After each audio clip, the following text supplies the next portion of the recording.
So I'd like to start by thanking Clinton Brewer for welcoming us here this morning, and some of his words, culture is ecology, ecology is culture. I'm going to come back to that.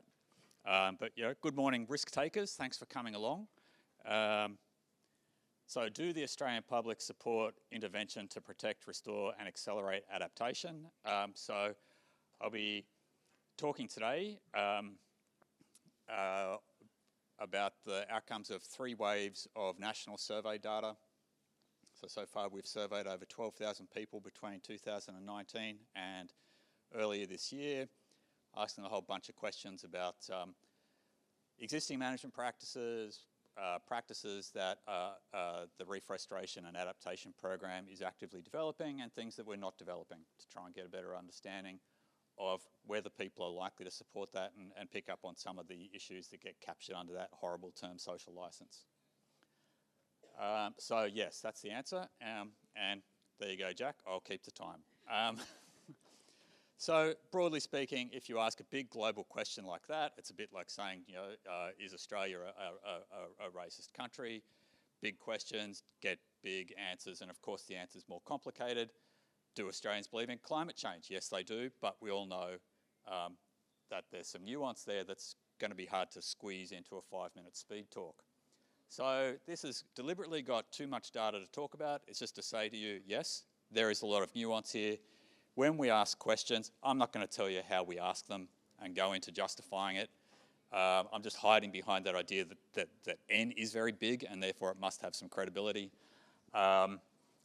Most questions around whether people accept, support, blah, blah, blah, all sorts of things, give us a curve that's very skewed towards the right. So we could ask questions about vaccination, we would get a similar kind of result. There's a small number of people who are really opposed to stuff. They can often be very noisy about their opposition. There's a lot of people who are kind of neutral about it. They're a bit unsure. Maybe they feel ethically conflicted. Or they think it's the best of a bad lot, so they'll support it, but it's pretty weak. And then there's a number of people who are stronger in their support. It doesn't matter whether we ask about genetically engineering coral, which we're not doing, whether we ask about killing crown of thorn starfish, which I'm not going to say we're doing, I'm going to blame the authority, they're doing. We get similar sorts of results. We can start picking apart who thinks these things, and there's so much more to it. I didn't even, but just to highlight a few things.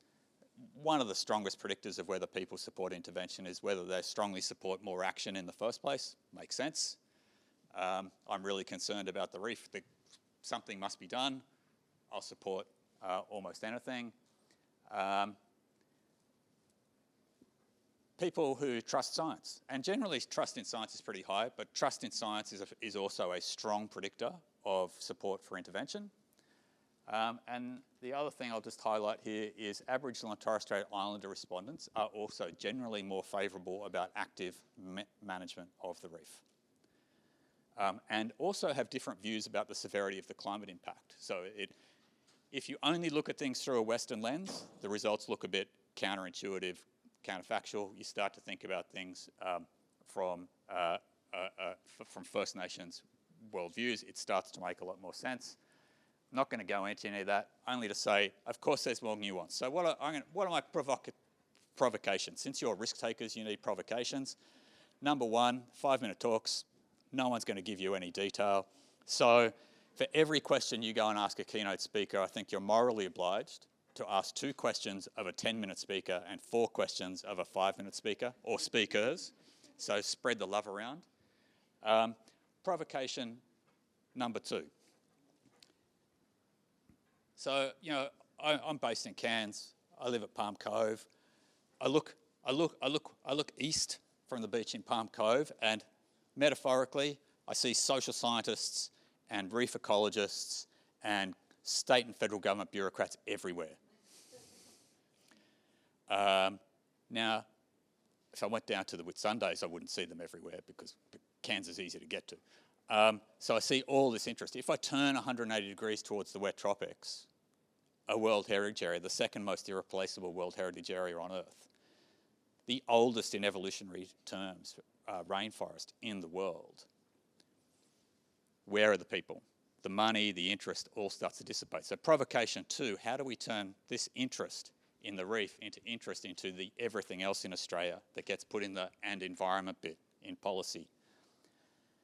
Provocation number 3, if we believe statements like strong people, strong country, culture is ecology, it's all sociological, why is there so little on our program about people's well-being? It's lovely to land in Cairns and go to Palm Cove, maybe do a reef tour, maybe meet 1 or 2 land and sea rangers and get a photo. Where's the concern for people? The poorest communities in Queensland are mostly concentrated in reef catchments.